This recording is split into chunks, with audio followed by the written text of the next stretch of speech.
শনিবার সন্ধ্যায় নিউ ইয়র্কের পাত্রী রোজা আহমেদকে বিয়ের আনুষ্ঠানিক ঘোষণা দেন বাংলাদেশের জনপ্রিয় কণ্ঠশিল্পী হালের ক্রেজ তাহসান খান। গোলাপি রঙের শেরওয়ানিতে স্ত্রী রোজার হাতে হাত রেখে তোলা একটি ছবি ফেসবুকে প্রকাশ করে তাহসান লিখেছেন, কোনো এক ছুটির দিনে যখন আমি পিয়ানোতে আমার সুরে নাচের মুদ্রায় সেই তুমি কে, যার ছন্দের মুগ্ধতায় কেটে যাবে বাকিটা জীবন, ধোয়া ওঠা চায়ের কাপে সেই তুমি কে। যে তুমিকে জীবনসঙ্গী হিসেবে বেছে নিলেন তাহসান খান, সেই রোজা আহমেদের জন্ম বরিশাল শহরের বাজার রোডে খাজা মঈনুদ্দিন মাদ্রাসা ঘেঁষা রংচটা 4তলা ভবন ইয়াকুব আলী মঞ্জিলে। শান্ত স্বভাবের Roza Barishal model school and college থেকে এসএসসি সম্পন্ন করেছেন আর ভর্তি হয়েছিলেন বরিশালের বেসরকারি বিশ্ববিদ্যালয় গ্লোবাল ইউনিভার্সিটিতে।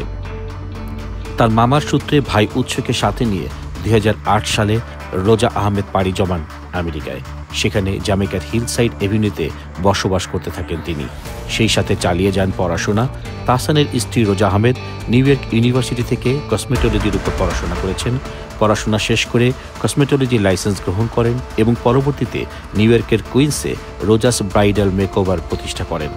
পাশাপাশি রোজা আহমেদ একজন উদ্যোক্তাও। রোজা আহমেদের চাচা মনা আহমেদের সূত্র ধরে জানা গেছে, বিয়ের কথা আগেই পাকা ছিল।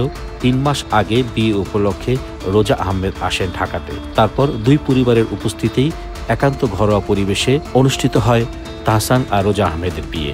পড়াশোনা আর কর্মজীবন সফল রোজা আহমেদ শিল্পী তাহসান আহমেদকে নিয়ে দাম্পত্য জীবনও আলোকময় করে তুলবেন, এ প্রত্যাশা সবার।